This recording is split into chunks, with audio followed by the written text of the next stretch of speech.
Ufa!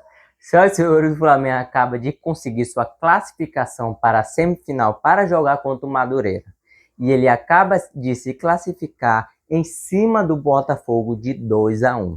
Seguinte, rapaziada, primeiramente eu quero me desculpar principalmente por conta da iluminação, porque eu tive que fazer um improviso aqui, porque teve uma que esculhambou e eu tive que improvisar outras duas. Então vai estar meio estranho aí e é isso, a gente não pode parar o nosso trabalho. Seguinte, rapaziada, para você que não me conhece, eu me chamo Arnilton, eu gravo vídeo de pós-jogo do Flamengo, principalmente falando sobre as análises, o que aconteceu, se o Flamengo foi bem, se o Flamengo foi mal, comentando também sobre os jogadores e a partida. Então, rapaziada, para você que não me conhece, eu me chamo Arnilton, deixa o like aí, se inscreve ao canal, estamos rumo a 500 inscritos, até o momento falta menos de 30, então vamos rumo aos 500 inscritos. Seguinte, rapaziada, como o jogo começa? O jogo não, os relacionados.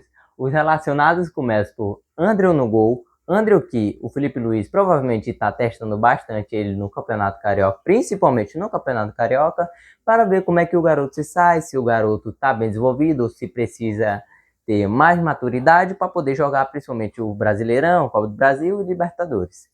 O que a gente tem? Emerson Royal, Danilo, Vitão, Ayrton Lucas, que fez uma partida bem mais ou menos, Eric Pulgar, Lucas Paquetá, Carrascal, Plata, Samuel Lino e mais uma vez Bruno Henrique fazendo a função de 9. E eu já tinha questionado no último vídeo que essa não é uma função que me conquista tanto assim, eu sei que não foi a melhor palavra a se usar, mas é só para vocês entenderem que, cara, é uma função que a gente só tem o Pedro, e quando você depende muito só de um jogador é muito ruim, e o Flamengo precisa sim ir atrás, está muito contra o tempo, principalmente por causa da janela de transferência, precisa urgentemente de um 9 para a gente não ficar dependente 100% do Pedro.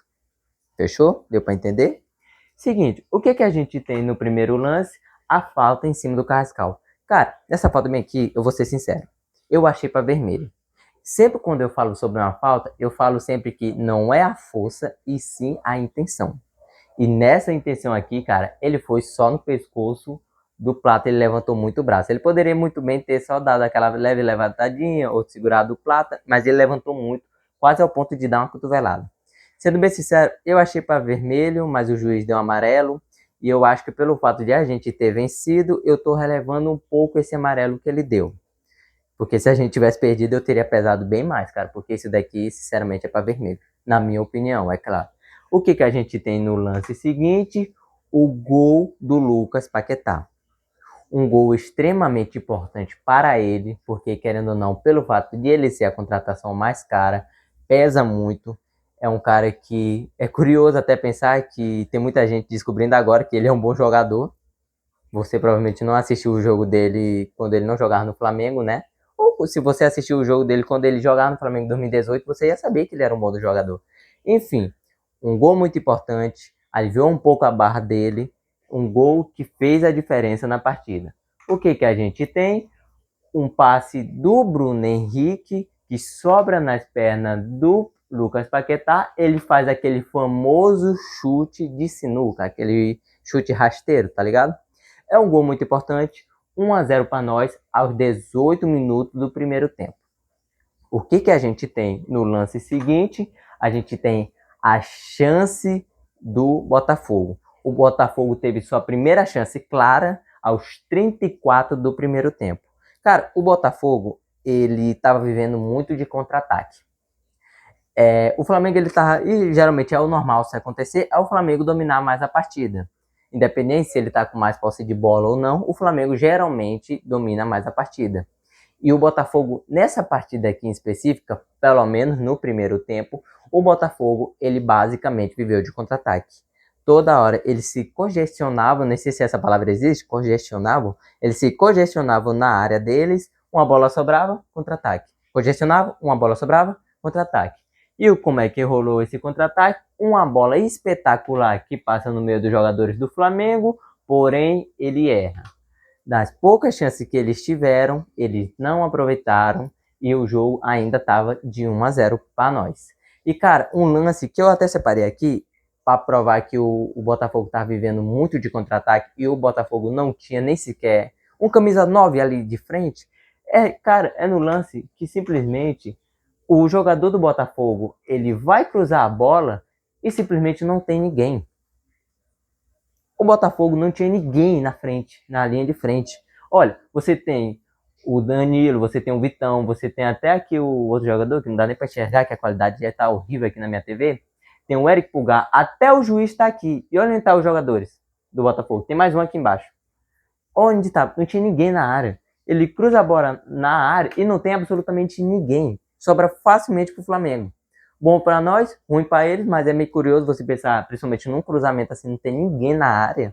Você não tem ninguém, nenhum jogador do Botafogo, um camisa 9 para fazer essa função, pelo menos para pressionar.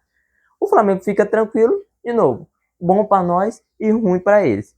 E basicamente o primeiro tempo, cara, ele termina assim. Como eu falei, o Flamengo, apesar de ele ter muita pressão em cima, a posse de bola foi quase 50-50, que foi 54 para o Flamengo e para o Botafogo 46. Como eu disse, é quase um 50-50. Isso daqui não muda muito, esse mínimo aqui que a gente tem. Apesar do Flamengo estar na qualidade melhor de pressionar mais, o Botafogo ele ainda conseguiu segurar e viveu muito de contra-ataque. Falando de chutes, são 7 chutes do Flamengo contra 2 do Botafogo. Mas se a gente for falar qual foram realmente os chutes a gol, a gente tem 2 do Flamengo contra 1 do Botafogo. O Botafogo teve uma chance nos 45 do primeiro tempo. Porém, o que a gente tem no segundo tempo? O gol do Botafogo. Como eu falei, cara, o primeiro tempo, o Botafogo ele estava vivendo de contra-ataque. O Botafogo não criava. E nesse de não criar, na primeira oportunidade que eles teve no segundo tempo, eles conseguem um gol. E como é que sai esse gol? De uma bola cruzada no área do Flamengo, sobra na cabeça do Barbosa, ele cobre o goleiro antes, que falha, sendo bem sincero, ele dá uma falhada aqui, mas a gente vai relevar de novo justamente porque a gente venceu, né? Ele falha e faz o gol. Cara, quando ele faz o gol, o Flamengo ele dá uma leve pipocada. Vamos ser sinceros aqui, vamos tirar o elefante da mesa. Da sala, eu errei. O Flamengo, cara, até esse momento bem aqui, ele tava jogando bem. Quando ele tomou o primeiro gol, o Flamengo, eu acho que ele começou a desconcertar. Principalmente o Ayrton Lucas começou a errar um monte de passe. Cara, às vezes eu não entendo porque que eu já tive muita paciência com ele, como eu já falo em todos os vídeos. Eu sou um cara que tem muita paciência, mas já faz muito tempo que o Ayrton Lucas está aqui e ele não demonstra muito. Ele já teve as minutagens dele há muito tempo atrás, ele já teve as minutagens, só que ele não conseguiu demonstrar absolutamente nada. E nesse jogo aqui, no máximo, ele consegue salvar umas 2, 3 bolas, de novo, de contra-ataque do Botafogo, ele salva, mas se a gente for botar um todo no jogo, ele não joga muito bem. O que a gente tem no lance seguinte? E mais uma chance do Botafogo, o Botafogo de novo pressionando, o Botafogo ele consegue fazer uma bola mais para frente, chuta pro gol e erra. Isso aos 11 minutos. Como eu falei, o Botafogo estava pressionando, o Flamengo tomou o primeiro gol, sentiu o primeiro gol e começou a deixar o Botafogo crescer. Mesmo que tivesse uma bola aqui, uma bola ali, que o Flamengo ainda conseguia fazer mais para frente, o Botafogo estava começando a pressionar. O Botafogo estava começando a crescer, principalmente no segundo tempo. E o que a gente tem no lance seguinte, cara? A gente... Opa, travou, foi? Aqui é tudo ao vivo. Bora lá? O que a gente tem no lance seguinte, aos 16 minutos, a cavalaria do Flamengo entra. E, cara, algo de se admirar que há um tempo atrás, até em 2019, apesar do time ser um espetáculo, a gente tinha até um banco de reserva meio duvidoso, porém em 2026, 2025, 2026, o nosso banco de reserva, a gente tem quase 3 times, né? Que é positivo, que é algo muito bom. E o que a gente tem? A cavalaria entrando, que é o Cebolinha e o Arrascaeta. E, cara, quando eles entram de primeiro momento, a gente não tem tanta diferença assim. Por quê? Porque tem mais uma chance do Botafogo, o Botafogo chuta no gol e quase passa raspando pertinho de eles fazerem o gol da virada. Que, sendo bem sincero, se eles fazem esse gol, cara, eu não acho que o Flamengo iria ganhar, não. Porém, o Flamengo deu sorte, o cara, ele não deu tanta qualidade assim na hora do chute e não conseguiu marcar o gol. E o que a gente tem no lance seguinte? Antes que eu fale da substituição do Everton Araújo e o Luiz Araújo. Teve um lance meio estranho, cara, se eu não me engano foi do Monteiro, se eu não estiver enganado o nome dele aqui, que eu achei bem estranho, que o cara, ele tava jogando bem. E o técnico do Botafogo tirou ele. Que, cara, ele tava começando a crescer na partida, tava começando a jogar bem, ele tava começando a criar lance, mas o técnico do Botafogo, ele tirou ele do absolutamente nada. Eu ainda tentei pensar assim, pelo menos junto com o pessoal da transmissão, eu tava pensando, não, ele tá poupando o jogo da Libertadores, talvez. Mas aí ele teria que tirar o Danilo também, do Botafogo, é claro que eu tô falando. E ele não tirou o Danilo. Então ficou algo bem confuso assim, de tirar o garoto que tava crescendo na partida, aí pensar que é por causa da Libertadores, mas aí ele não tirou o Danilo, que também é um cara muito importante para a Libertadores, ficou algo muito confuso e ficou por isso mesmo, né? Mas que bom que ele tirou pra nós, né? No caso, porque o menino tava jogando bem, tava começando a crescer no jogo, ele já tava começando a ficar preocupante até ali pro Pulgar, que não tava conseguindo marcar muito bem ele.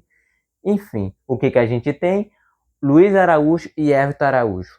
Luiz Araújo, que vem fazendo partida extremamente boa, não é à toa que o Felipe Luiz tá colocando ele, e o Luiz Araújo, cara, ele vem jogando muito bem, e fiquei até preocupado na questão da transferência, que estavam até comentando que iam transferir ele, que ele ia pro Galo. E sendo bem sincero, na minha humilde opinião, eu sinceramente eu não quero que ele saia. Ele é um jogador extremamente importante, como eu já tinha falado em outros vídeos, além do Cebolinha, ele é um cara que chuta muito bem de fora. E nesse jogo aqui, ele jogou relativamente bem, não teve participações muito diretas a gol ou assistência. No finalzinho tem uma coisinha aqui que eu vou mostrar para vocês, mas ele jogou muito bem. Eu espero que ele fique no Flamengo, porque ele é uma peça extremamente importante para nós. O que a gente tem no lance seguinte? O gol do Pulgar. Mais um gol do Pulgar, que o último gol dele foi aquela pancada do lado de fora. O que a gente tem nesse gol? Uma bola cruzada do Arrascaeta. O Arrascaeta cruza a bola, sobra na cabeça, se eu não me engano, é do Vitão. O Vitão sobra a bola no Pulgar, onde ele bate a bola no chão, tentando fazer o gol, volta a bola para ele e ele faz o gol. Mais um gol do Pulgar. O Pulgar que está fazendo uma temporada boa. Eu espero que ele continue fazendo gol, apesar de não ser uma função diretamente dele, uma obrigação deles. Deu para entender, né? Mas ele fez o gol. Ele fez o gol da virada. Um gol extremamente importante. O Flamengo, isso foi aos 37 minutos. E a gente sabe que quando começa a ficar aos 30, 35, a gente começa a ficar preocupado, porque os jogadores estão cansados, os jogadores estão começando a perder energia. O Pulgar faz um gol extremamente importante. O Pulgar salva o Flamengo e a gente se classifica para jogar com o Madureira a semifinal. E talvez a gente pegue, se der sorte, o Vasco do lado de lá, um clássico. Flamengo e Vasco numa final, quem sabe, né? E, cara, basicamente o jogo ele termina assim. O Flamengo se classifica, a gente consegue classificação no milagre, tinha tudo para a gente cair, e sinceramente, como eu já tinha falado em outro vídeo, eu achei que a gente não iria cair, mas eu não sabia se a gente ia se classificar. Que bom que a gente se classificou, a gente foi contra todos os números, porque tinha uma combinação gigantesca para a gente não se classificar, e a gente se classifica nos bancos e barrancos, eu nem sei se fala assim, né? E basicamente o jogo termina assim. Porém, lembra que eu falei que tinha um lance do Luiz Araújo que eu iria falar? Foi simplesmente uma pancada, uma pancada aos 49, quando o jogador do Botafogo já sabia que não ia dar mais em nada, ele podia tomar amarelo, podia tomar um vermelho, ele, ele simplesmente dá uma pancada, porque aqui o jogo tá acabando, se não me engano, o Luiz Araújo, o Arrascaeta e o Cebolinha estavam segurando a bola aqui no cantinho, e ele toma essa pancada, meu amigo. Aqui é uma senhora pancada que ele levanta. O Luiz Araújo, ele nem sequer reboça com a reação, ele nem vai para cima, porque ele já sabia que o jogo já estava ganho. E basicamente o jogo termina assim. A gente se classifica. Tomara que a gente consiga ganhar, porque vai ser um título, talvez não vai dar uma abafada 100% na Supercopa do Brasil, né? Mas por isso a gente ganhar um Carioca, apesar de eu já falar sempre que é um campeonato um pouco relevante, até porque se a gente fecha o ano, ninguém vai lembrar do Carioca que a gente ganhou. Se a gente fechar o ano sem ganhar absolutamente nada além do Carioca, ninguém vai lembrar. Então, mas se a gente ganhar, a gente já ganha uma moral, os jogadores já respiram um pouco mais e já dá uma acreditada de o time tá melhorando, porque a gente começou bem mal essa temporada. E seguinte, rapaziada, esse foi o jogo, esse foi a análise, essa foi minha opinião do que aconteceu. Seguinte, rapaziada, esse foi o vídeo, espero muito que vocês tenham gostado. O vídeo tá sendo um pouco atrasado porque eu tive um problemaço com a iluminação, eu sei que não tá boa. O cenário também não é muito favorecido, mas eu sempre tento dar o meu melhor. E se vocês acham que eu falei alguma merda do cartão, de algum lance aqui, se você acha que o Botafogo foi um pouquinho melhor do que minha visão, comenta aí nos comentários, rapaziada. Deixa o like, se inscreve no canal, rumo a 500 inscritos. Eu tô me esforçando ao máximo pra gente não parar de criar conteúdo. E é isso, rapaziada. Estamos classificados. É nóis. Tamo junto.